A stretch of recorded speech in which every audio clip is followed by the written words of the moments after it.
काही दिवस का होईना कोकणकर शहरातली धावपळ, गर्दी आणि गोंधळ मागे सोडून आपल्या गावी परततात. आपल्या देवाला भेटायला, आपल्या मातीशी पुन्हा जोडायला. कोकण निसर्गाने नटलेली भूमी, समुद्र, डोंगर आणि हिरवागार झाडांच्या कुशीत वसलेली ही संस्कृती. आणि याच संस्कृतीत साजरा होतो एक अनोखा सण, तो म्हणजे शिमगा. नमस्कार मित्रांनो, मी अक्षय आणि खूप दिवसांनी तुमच्यासाठी घेऊन आलो आहे माझ्या गावातील शिमग्याचा खास अनुभव.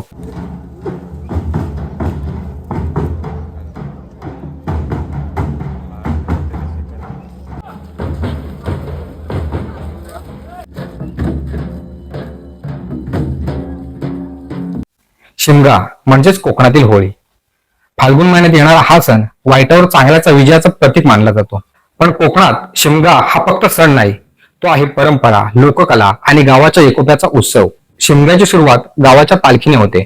देवळातून निघालेली पालखी ठरलेल्या मार्गाने गावभर फिरते. ब्राह्मणवाडी, चालकेवाडी, गावकरवाडी आणि शेवटी साणेवर येऊन पोहोचते. तिथे होम लावला जातो, पालखी नाचवली जाते आणि भक्तिमय वातावरण तयार होतं.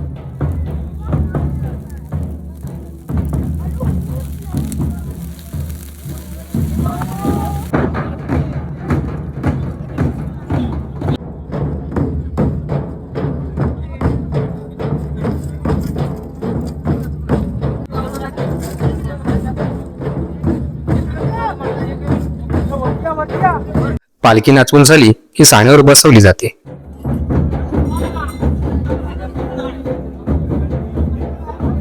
लगेच दुसऱ्या दिवशी गावात माड आणला जातो. काही गावात आंब्याचा, पण आमच्या गावात सुरमाड असतो.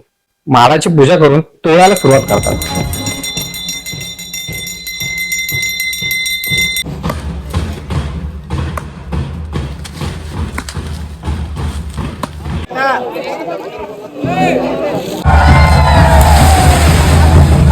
माड तसा अडचणीत असतो, पण गावची पोरं मागे हट्टात होय, आणि मागे हटतील तर ते कोकणी कसले.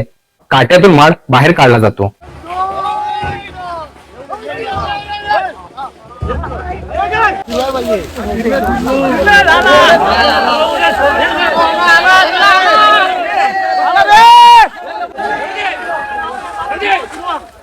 आता माड नाचवत साणेवर घेऊन जायचा असतो आणि जवळपास 5 ते 6 किलोमीटरचं अंतर असते.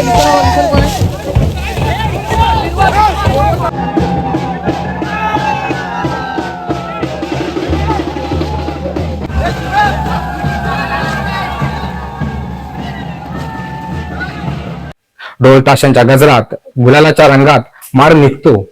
सगळं वातावरण आनंददायी होतं.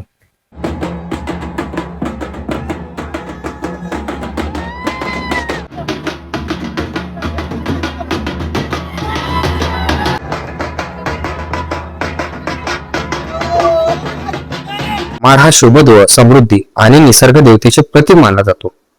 गावातील देवतेच्या साक्षीने याचा विधी केला जातो.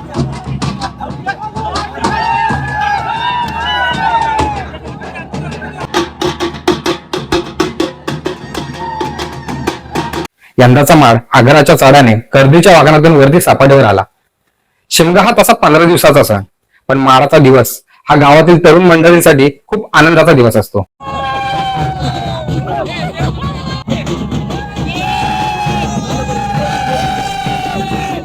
हा सण गावातील मतभेद विसरून एकत्र येण्याचा आणि आनंद साजरा करण्याचा क्षण असतो.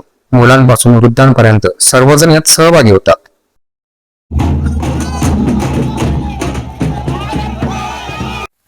माडासोबतच निशाणी नाचवली जाते.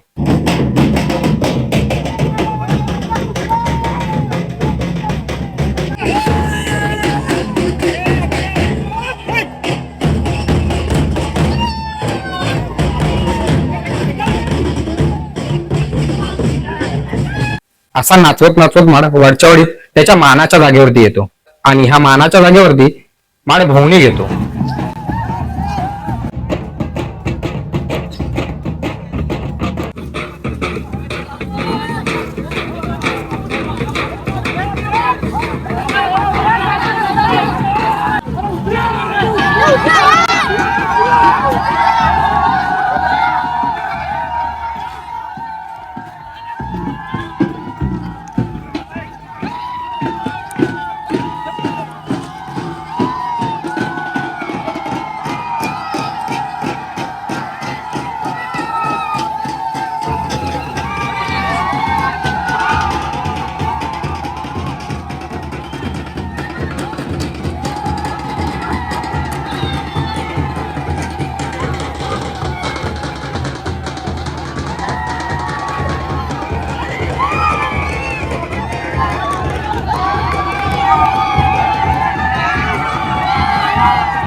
आता माडाची पूजा केली जाते आणि परत पुढे माड निघतो.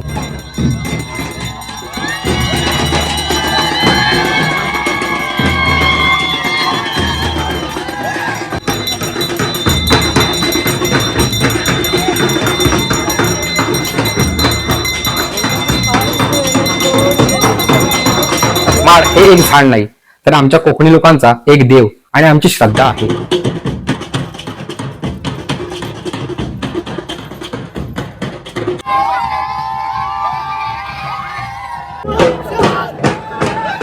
इथून पुढचा रस्ता काटाकुट्याचा आणि चांगला असतो, त्यामुळे गावातील लहान मुलं सुद्धा यात सहभागी होतात. वरच्या वाडीतून खालच्या वाडीत माड उतरतो आणि या जल्लोषात गावातील स्त्रिया सुद्धा सहभागी होतात.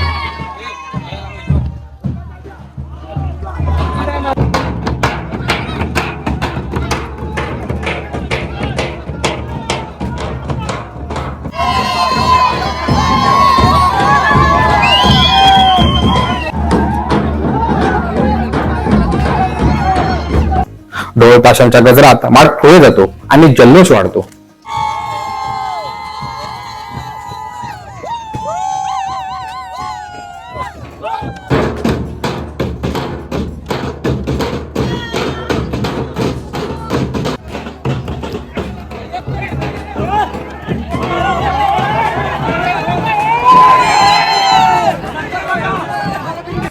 गावकरवरती येईपर्यंत रात्र झालेली. तिथून माड त्याच्या दुसऱ्या मानाच्या जागेवरती जातो आणि जल्लोष होतो.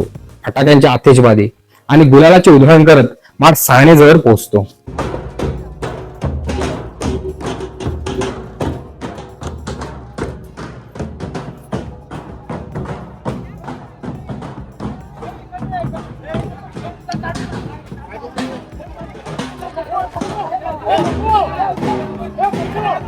पालखीप्रमाणेच माडाची आरती गावातील स्त्रिया करतात.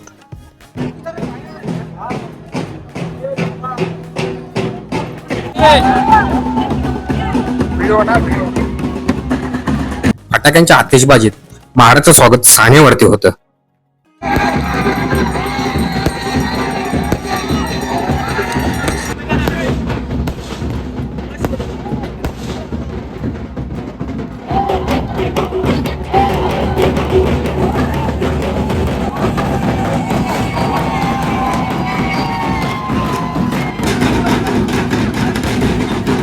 चंद्रदेव पण आभाळातून या जल्लोष बघण्यासाठी उपस्थित असतो.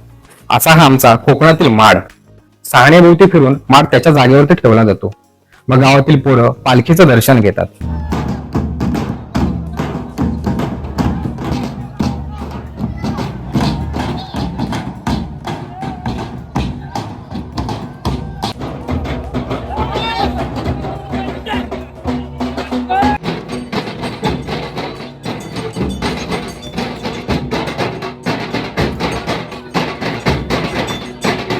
त्यानंतर तिसऱ्या दिवशी शिमगोत्सव असतो आणि गावचा होम लावला जातो.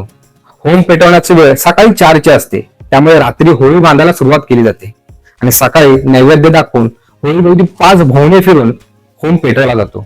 मग साहनेभोवती पालखी फिरते.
नवीन नवरे होमात नारळ टाकून त्यांच्या पुढील वाटचालीसाठी प्रार्थना करतात. त्यानंतर पालखी साणेच्या मैदानात नाचते.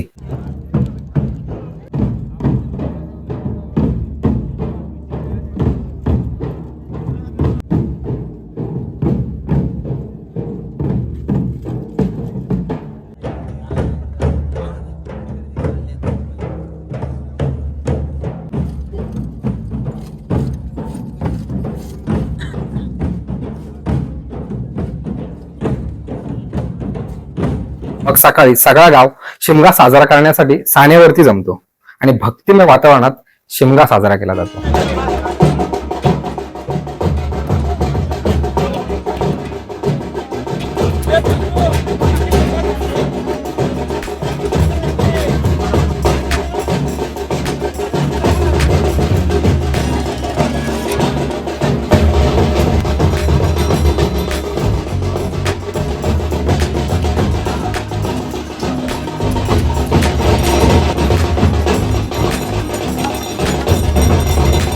गावातील लोक पालखी नाचवण्याचा आनंद घेत असतात. ढोळांच्या वेगवेगळ्या ठोक्यावरती पालखी ही नाचवली जाते. एकाकडून दुसरा आणि दुसऱ्याकडून तिसरा पालखी खांद्यावर घेत असतो. आपल्या देवाला कोकणकर दुःख विसरून नाचवत असतो.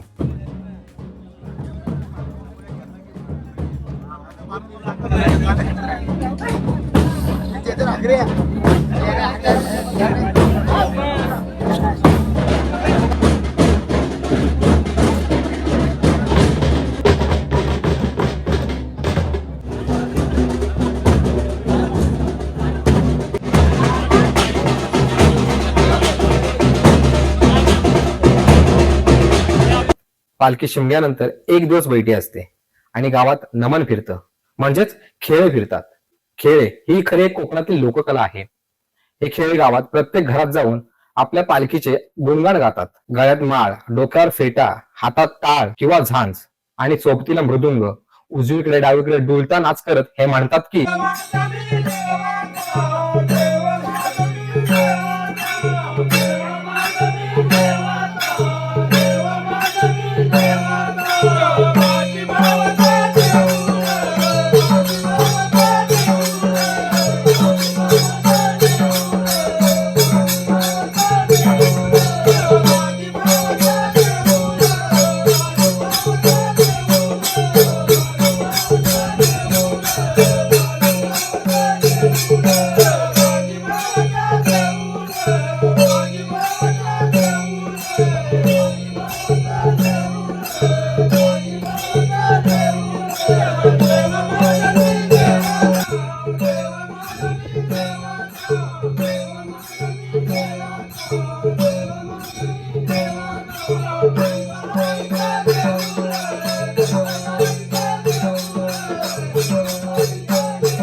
हे जे म्हणतात ते एक लोकगीत आहे जे लोकांनी बनवलं आहे.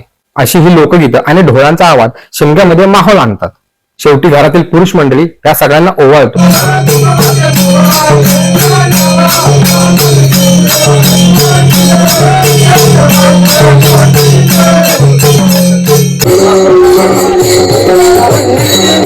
कधीतरी गावातील हरिपाठ सानेवरती होतो.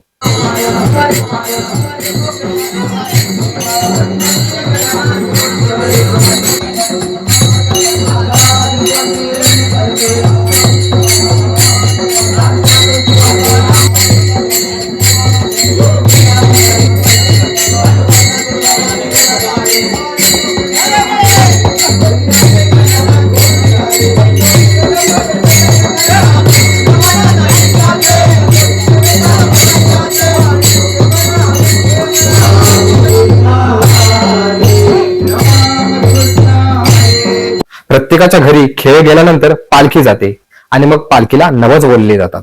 घरातील सगळ्यांना सांभाळून ठेव, सगळ्यांची काळजी घे आणि सुखा समाधानासाठी प्रार्थना करतात.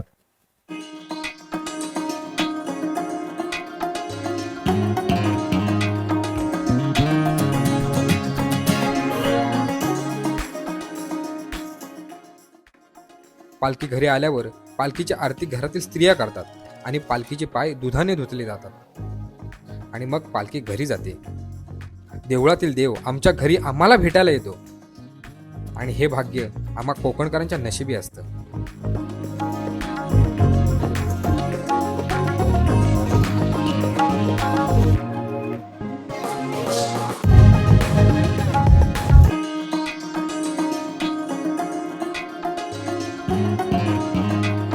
शिमग्याच्या शेवटच्या रात्री सानेवरती गोंधळाचं जेवण होतं आणि गावचा गोंधळ होतो.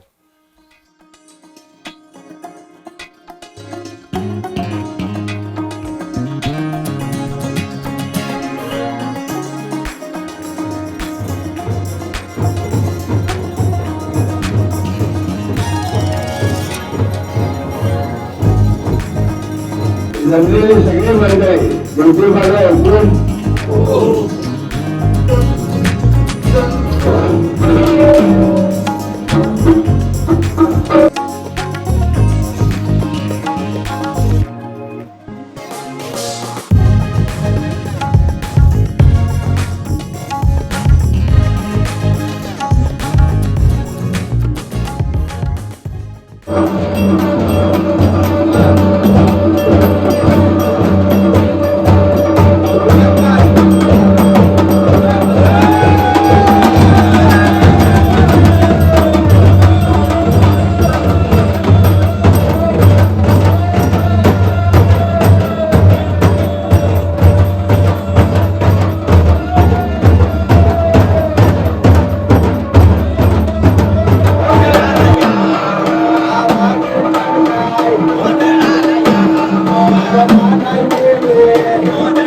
आणि तुम्ही वसाड ते वसाड आणि तुमच्या पदरी सुद्धा आम्ही नोकरी करणार वसाड. उद्याच्या सकाळी उठलो हा जर मी आपली फाट्यावर जर गेलो तर म्हणतील हा जर असा वसाडा त्याचा हा प्रधान सुद्धा वसाडा. पण गोडवर चातरी देतील काही हा मामा हो आपण बोलताय ते बरोबर आहे पण या मुलावरचे काय उपाय काय जातो आम्ही. दुसऱ्या दिवशी सकाळी शिपण्याला म्हणजे पालखीच्या परतीच्या प्रवासाला सुरुवात होते. हा प्रवास साणेवरून गावकरवाडीतून पालखी मानेच्या जागेवर जाऊन नाचते आणि तिथे गावातील तरुण मंडळी पालखी नाचवण्याचा आनंद घेतात.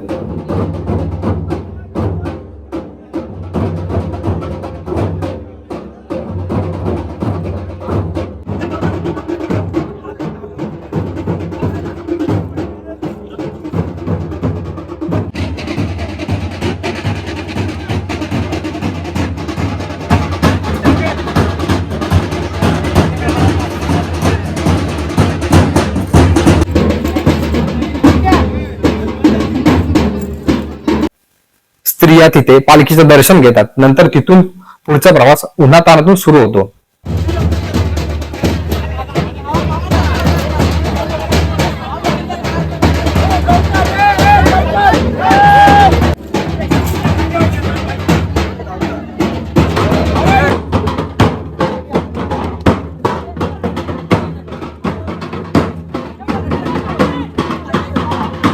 गावातील तरुण मंडळी आळीपाळीने पालखीला खांदा देत असतात.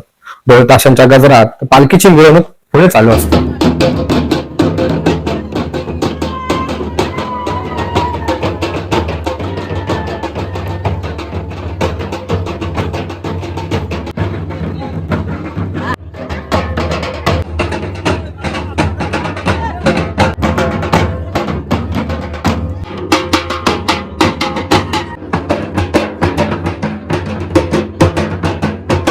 गावातील तरुण मंडळी मनसोक्त पालखी नाचवण्याचा आनंद घेतात.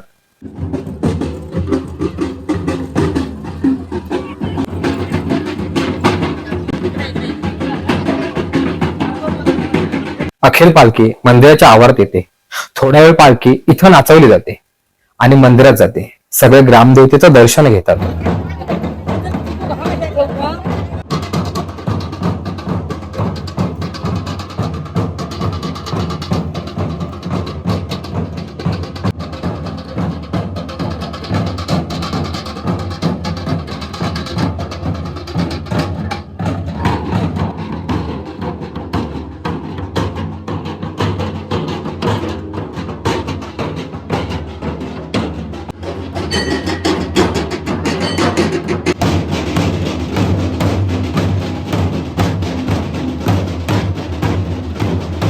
आणि पालखी जशी मंदिरात जाते तसा गावात गुंजणारा ढोलांचा आवाज हळूहळू कमी होतो आणि अखेर ढोलकरी ढोल काढून ठेवतात.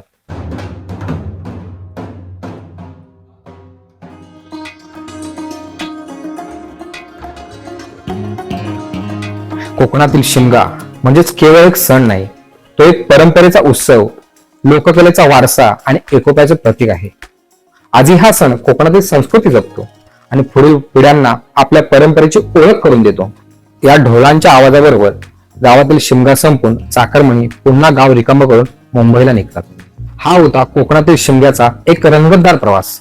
मित्रांनो, तुम्हाला जर ही व्हिडिओ आवडली असेल तर लाईक करा, शेअर करा आणि सबस्क्राईब करा. आणि तुमच्या गावात शिमग्यामध्ये काय काय घडतं हे सांगण्यासाठी खाली कमेंट करा. पुन्हा भेटूया अशाच एका नवीन व्हिडिओमध्ये. तोपर्यंत बाजी चंडिकाय मानायचा. विजय असो.